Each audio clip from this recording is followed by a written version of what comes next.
What do I do when I don't know what to do? What do I do when I don't know what to do? Has anyone ever been there? What do I do, God, when I don't know what to do? What do I do when I don't know what to do? I remember when my wife Vanessa and I first started dating. And I remember we'd go on dates. We'd drive to like Starbucks or something like that. And I memorized her coffee order, which, gentlemen, that's usually a good thing to do, okay? I just showed up with your short vanilla, non-fat, one-pump latte and your blueberry muffin. That was like her thing back then. It was always a blueberry muffin and a short latte, blueberry muffin and a short latte. And so that's what I would always bring. That's what I always bring, and we'd go out and do that. But it got very difficult when we switched from what do you want in your coffee to where do you want to go to eat.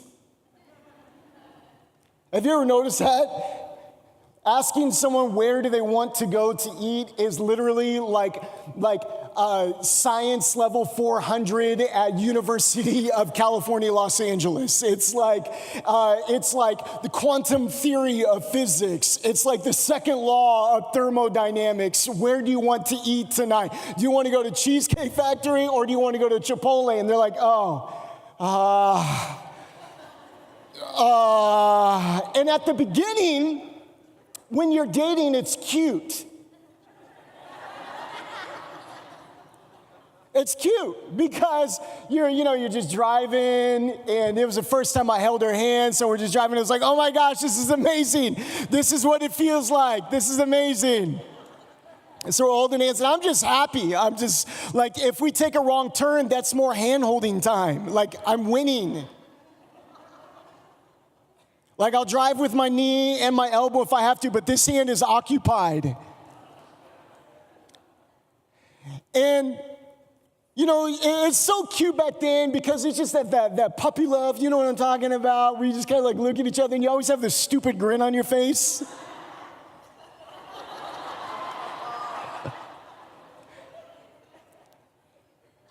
You look like you're swimming or batting a fly all the time. You're like, no, you stop. Just that puppy love, and you're like, I don't know, where do you want to eat? Well, I'm kind of hungry, but I'm not too hungry. Do you want to split something? I'm okay, whatever. What do you want? And you're just passing thousands of restaurants. You're starting to see signs of new interstates that you didn't know existed. You see other signs, it's like, welcome to Montana, and then you start to get a little nervous, and you're still having the same conversation. I don't know, what do you want to eat? You girl, you so crazy. And then you get married.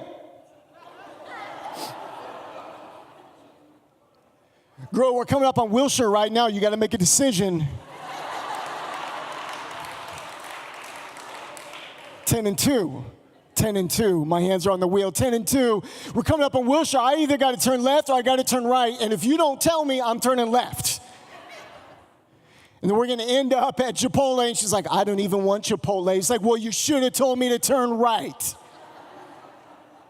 Have you ever done this? Some people are laughing because you've been there. And it's like, you're pulling up to the light and you're like, I got to make a decision. And then you start slowing down. You're going like 6 miles an hour. People are walking past you. What's that guy? Oh, they're trying to decide where to eat. And it's terrible, and it's just because at that point you're like, all right, I'm past like that puppy love. Now just tell me what to do. Tell me, do you want to go right or do you want to go left? Do you want Cheesecake Factory or do you want Chipotle? I'm fine with either. I'm fine with either. Just tell me what you want, and then I will go that direction. Now, when you first started following Jesus, now for those of you in this room who are following Jesus already, you can remember to that time where you made a decision. Now, some of you, you're kind of still considering following Jesus. Let me explain to you what it feels like when you first start following Jesus. It feels like puppy love. Like you just worshiping. Like that's why people lift their hands and they're kind of like doing the sway. And you're like, why are they swaying? It's just another version of, no, you stop. You go ahead. And they're worshiping God and they're so excited, but then some time goes by and they're like, all right, God, like, what do you want me to do?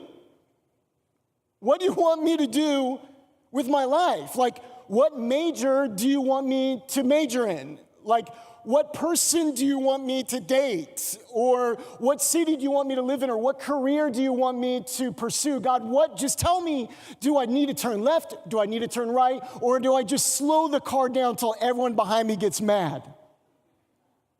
God, just tell me what you want me to do. Now, if you've ever felt this way or you've ever prayed those type of prayers of like, God, what do you want me to do? Tonight is for you, and we're going to continue in next week. Don't miss next week. I'm telling you right now, do not miss next week. But one of the most important things in deciding what it is that you're going to do when you don't know what to do is a scripture in Psalm 56. So if you have a Bible, you can turn there. If you don't have a Bible, that's fine. We'll have a cheater Bible on the screen.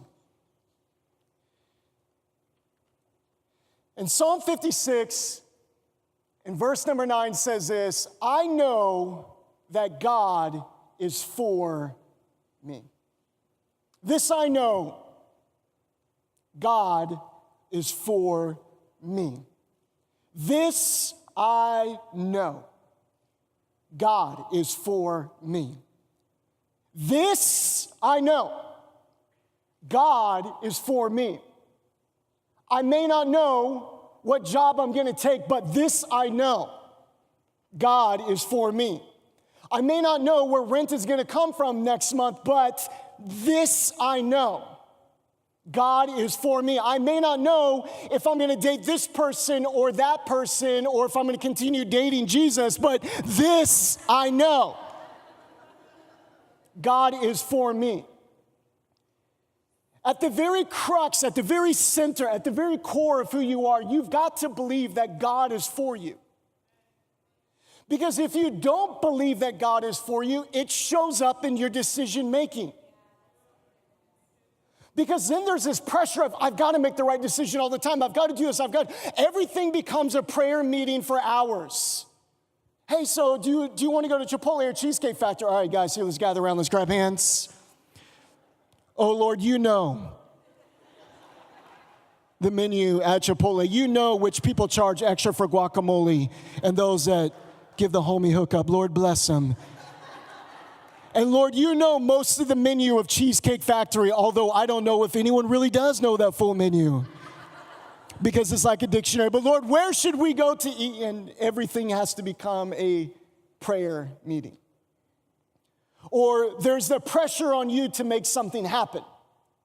Like, if I'm gonna get going in my career, I've got to be at the right parties, I've got to be at the right places, I've got to be seen around the right people, and then you see them on the other side of church, and instead of seeing them as a blessing, oh, I'm so glad you're here, you have to leverage that relationship to get you somewhere else, and you're like, oh my gosh, so good to see you, selfie, and you tag them, and then it's like, hey, friends, did you see all the cool people I was with? Although you can tag friends, and you can do all that fun stuff, but like, there's that pressure of I've got to be in this place and I've got to make these moves and I've got to make this happen because really what I'm saying is God is not for me. Some people say God is for me, but they show through their actions that what they really believe is that God sometimes likes me, but I'm in this all by myself. I'm in this alone.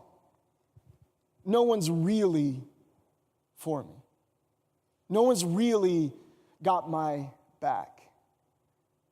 No one really is going to help me advance in my career. Does God even care about that? So if God doesn't even care about that, then this is up to me. And I've got to make the moves, and I've got to stay up late, and I've got to make this happen, and I've got to make that happen, and I've got to make that connection, and I've got to say everything right the perfect time, and I'm going through flashcards in my car about conversations, and I'm sharpening up my resume, and I'm doing everything, and I've got to come off as perfect. And when someone at church asks me how I'm doing, I can't say how I'm really doing because it's up to me to keep this train going, or it's up to me to bring advancement out on my own because this I know, I don't know if God is for me. And so we can say it with our mouths, God is for me, but we show with our actions that we actually believe the opposite. Sometimes he's for me. Sometimes he's not. So just to be safe, I'll take all the decisions onto myself, and I'll stress and I'll worry. So God, what do I do when I don't know what to do? What do I do when I'm not sure which relationship to pursue? What do I do when 2 colleges accepted me and I'm not sure where to go? What do I do when it seems like no one likes me, but I want to be married and I'm single, and God, you told me I would be dating someone by summer, and it's kind of like mid-August, like we're almost fall. It's kind of, like I'm still trying to keep summer going for you, God. But what do I do when I don't know what to do? What do I do when I'm following Jesus and I don't know what to do? When I'm not sure, God, do you want me to turn left, or do you want me to turn right, or do you want me to stop? What do I do? Now, for those of you that know me, you know that, like, someone told me recently, hey, Wes, I know you're a foodie, and I took offense at it. I'm like, I'm not a foodie. I just care about my food. And I want it to be prepared with love, okay? And one of the things that people know about me is that I love summer fruit. Now, this summer was different because usually in summer fruit, like, I'll buy nectarines. And I love it, and I wash it first, and then I put it in the fridge, and you wait about a day. Because the coldness has to get all the way down into the very core of that, who that nectarine is. It's got to get in the DNA. It's got to get in the being of that. There's nothing worse than like a lukewarm nectarine or a warm peach. It's like you're not a cobbler, but you're not refreshing. Who are you? And why are you here? I will preach it. Thank you. But one of the things about summer fruit is that it's seasonal. It's only for like right now. It's like a right now decision. And so like I went to, at the beginning of like this summer fruit, I went to Trader Joe's, and they sell like crates of like, it was like peaches and nectarines. So I brought home, and I was so excited. And I thought my wife would be as excited as I was. Like, oh my goodness, like I went in the woods, I killed an elk, we have food for the winter. Kind of the same thing. I went to Trader Joe's. I brought back a box of nectarines, and she's like, I just want you to know I'm not eating any of that. That's all on you. And so now it's an assignment for me. It's like rationing out breakfast, lunch, snack, breakfast, lunch, snack. Invite a friend over, okay? Give a gift. Put a bow on it. Hey, I was thinking about you. It's a nectarine. You have to eat it today or tomorrow. I just want you to know that. But it's just for like a right now thing. It only works, nectarines and peaches only work for right now. But then there's other fruit that you can get like 365 days a year, like bananas. Like no one's like, oh, it's summertime, I cannot wait to get into a fresh, crisp banana. You know you can get those on like you can get those on Christmas Day. Like they're available. They're the last item available at the store. So there are some things that are just good year-round, and there are some things that are only good certain times of the year. And so what do you do when you don't know what to do? When you don't know, God, what season am I in right now? What season am I in right now? Am I a kind of a banana season and I just kind of do the things I know I can do? Or is this a peach and nectarine type season where I've got key decisions I need to make and I need to map out? So what do I do when I don't know what to do? There's 5 things that I just want to mention briefly, that they're like they're like the banana that is good year round. So even if you don't know what to do, you can still do these things. But it's imperative that at the very core of this is that you realize that God is for you. Because if you don't realize God is for you, you will do these behaviors thinking that they equate into something else or that God sees them and that they garner God's attention. But what do I do when I don't know what to do? See, even if I don't know what to do, I can still worship. I can still worship. In the book of Psalms, it says this, in Psalms chapter 86 and verse number 10, Psalm 86 and verse number 10 says this, "For you are great and you perform wondrous deeds. You alone, you are God." It's kind of like throwing your hands up in the air and saying, "I don't even know what to do with that, God." You are God. You're God in this season and you're God in that season. You're God when I know what to do, and you are still God when I don't know what to do.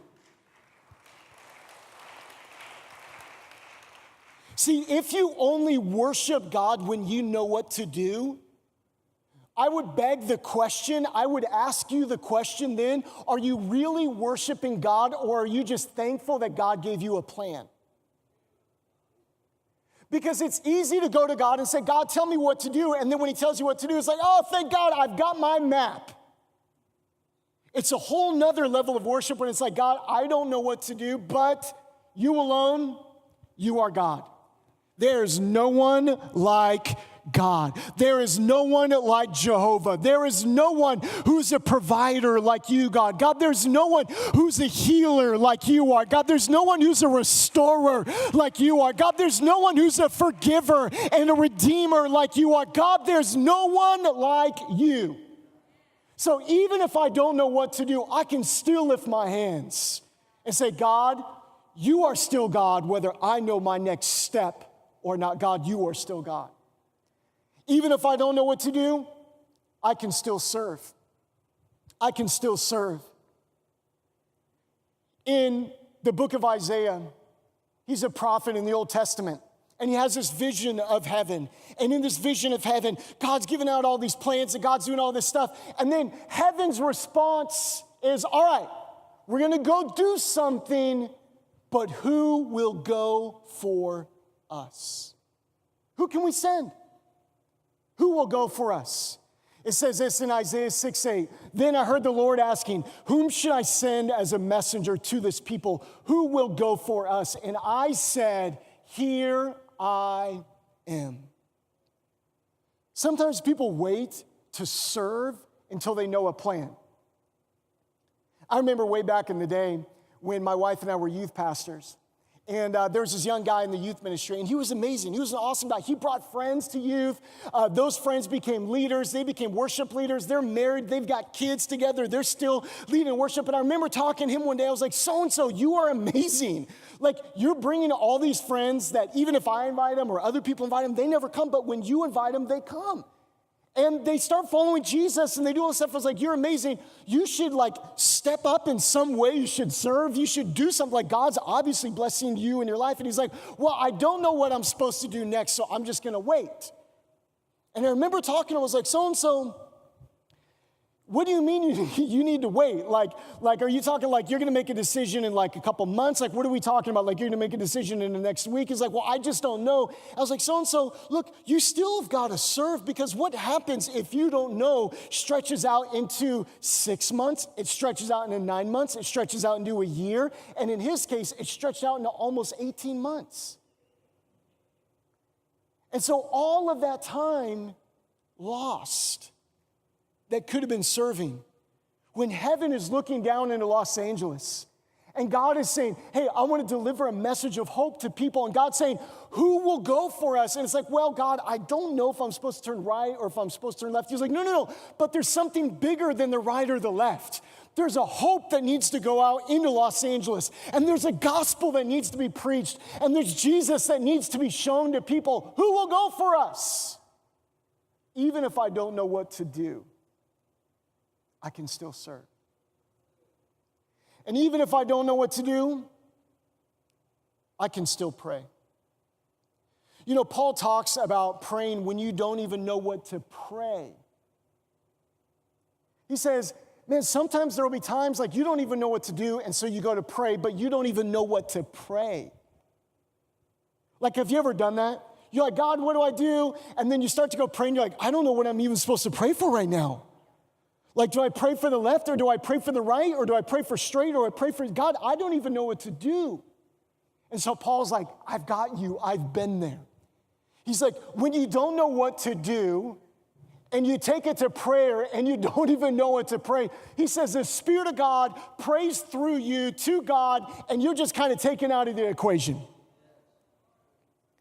Where it's like, God, I don't even know what to pray. I don't even know if I'm supposed to pray for this or pray for that. Paul says, hey, you don't even have to know. Just let the Spirit pray through you. Now check this out. Jesus, if you're wondering, if I should pray and if I should do that, Jesus, by the way, when he was teaching about prayer in Matthew chapter 6, he didn't say if you pray, but he said when you pray. When you pray. So it's not a matter of if I should pray or if I should talk to God. That's simply what prayer is. But when I pray, God, sometimes I don't even know what to pray. Even if I don't know what to do, I can still pray. Turn that person next to you and say, you've got to pray just to make it today, man. Just to make it today. Bringing back the 90s.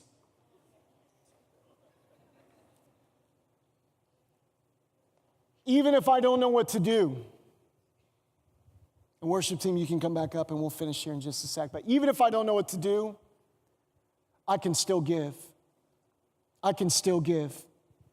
Sometimes when we don't know what to do, we hold on as if we're in some type of zombie apocalypse, and this is the last cup of water, and this is the last supplies, and this is the last flashlight, and these are the last batteries, and I don't know what to do. And so we hold on, and then when the offering bucket goes by, we're like, I don't know, because God may tell me to turn left, and I don't know if he realizes it, but if he tells me to turn left, it's going to cost me something. But Jesus said this in Matthew chapter 6, verses 3 and 4. He says, but when you give, not if, he says, when you give to someone in need, don't let your left hand know what your right hand is doing. Give your gifts in private, and your Father who sees everything will reward you. Amen. So even if I don't know what to do, and even if you're asking God, what do I do? You can still give. You can still say, God, I trust you. I don't know if I'm supposed to turn left or if I'm supposed to turn right or if I'm supposed to go straight, but God, I will still give. Some of the hardest giving moments for me personally, if I could just be really honest, have not been in the moments of certainty, but they've been in the moments of great uncertainty. When I'm not sure when the next check is going to come. When I'm stepping out in faith to give a little bit more. Or I hear heaven whispering to me, Wes, trust me with a little bit more. And so I got to give a little bit more, but I know it's going to cost me something over here. And so I still have to believe the only way that I will do that is that if it's this, I know that God is for me. That is the only way that you will ever give in times of uncertainty. This I know. God is for me. And lastly, even if I don't know what to do, I can still lead. In the Gospel of Mark, chapter 1, verses 17 and 18, Jesus comes up along two brothers who are in the middle of their work. And Jesus calls out to them and he says, come, follow me, and I will make you to fish for people. I will make you fishers of men. And the Bible says that immediately that they left their nets to follow him. God, I don't know if you want me to do this business or that business, because they were in the middle of their business. They're in the middle of doing something that's very important. This is their livelihood. And God calls them and says, hey, I'm going to call you to lead. One thing that I've noticed in over 12 years of ministry is that oftentimes God will reach out and he'll call people when they're busy with something else and it doesn't make sense. That God will reach out and he'll whisper. The whispers of heaven will come to that person's ears. And God will tell them something like, hey, I want you to do internship, or I want you to go back to school, or I want you to serve on the worship team, or I want you to go teach kids in classes, or I want you to be a greeter at the door, I want you to be a connect group leader. I want you to lead people now. And if we wait for moments of certainty to obey the voice of God, in the end, aren't we really just serving certainty? In the end, aren't we just saying, God, I'll trust you as long as you show me the plan? Some of the greatest leaders that I've ever seen in my entire life were people who didn't feel like they were ever leadership material. They just trusted God enough to step out. They just trusted God enough to step out. They weren't waiting for God to answer the question of right or left. Because sometimes the question of right or left is actually not even answered, and it's not even the point. That God is trying to get you to a point of ultimate surrender to Him, so that you can be a mirror and that heaven can shine down through you to a lost and hurting and broken world. What will heal this world? What will heal this land? What will bring hope and healing to Los Angeles is not people with great plans.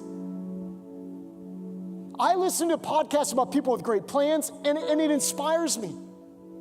I read books about shorter work weeks and executing quickly and releasing teams, and that's awesome. But you know what brings hope to people is not execution. It's not knowing whether it's turn right or turn left. It's not the plans that bring hope.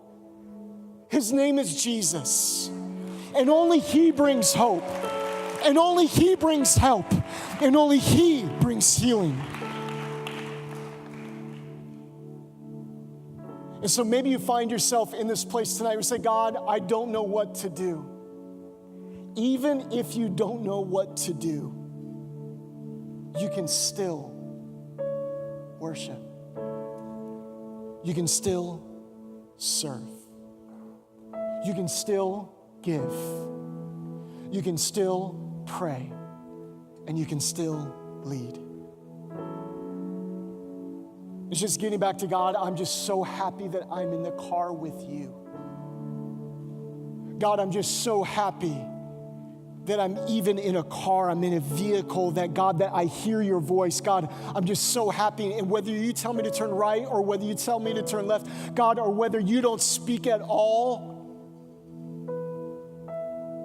my life belongs to you. My life belongs to heaven. And in just a minute, we're going to pray. But next week, I promise you this, you do not want to miss next Sunday night. You got to bring a friend. What do I do when I don't know what to do? You got to come back next week. But if you find yourself in that spot today of, God, I don't even know what to do. I don't know what to do. I'm at a crossroads in my life right now. I'm not talking about like, oh, do I go to Chipotle or Cheesecake Factory? I know I kind of like use it as a joke, but you're at a crossroads in your life. You feel like you need to make some decisions, whether they're major decisions, but they're certainly life decisions. I want to pray for you. So if you're at a crossroads and you need prayer, can you do this? Can you stand up on your feet right where you're at? Doesn't mean that you're in sin. It means that oftentimes you're just human and you're going after God. And as soon as you stand, I want you to lift your hands towards heaven. God, I'm at a crossroads. I'm at a crossroads, God. I'm at a crossroads and I don't know what to do, but I need to hear the voice of heaven. But God, even if you don't speak, I will still worship. God, even if you don't speak and I'm still at this crossroads and I'm not sure what to do, God, I will still give. And God, even if you don't speak, God, I'll still serve and I'll still pray and I'll still lead, because Jesus, you are enough. But God, we pray tonight. God, I do pray even in the midst, God, I'm praying by your Holy Spirit that you would speak to people's hearts who are at crossroads tonight. Oh my goodness, there's about 15 more people I just heard from. There are 15 more people. You need to jump to your feet. I don't know if it's arrogance or pride, or you're like, I'm not sure if that's me, but you're at a crossroads. Jump to your feet right now and say, God, I need to hear from heaven. Quickly, quickly, quickly, jump to your feet. God, I need to hear from you. And so, Jesus, we lift our eyes to you. we lift our hearts to you. We lift our hands to you. And we say, God, no matter what, we will still worship you, Jesus, because you are worthy, because you do miracles so great, because you are God and there is no one else besides you. In Jesus' name. Come on, let's stand to our feet. Let's worship him.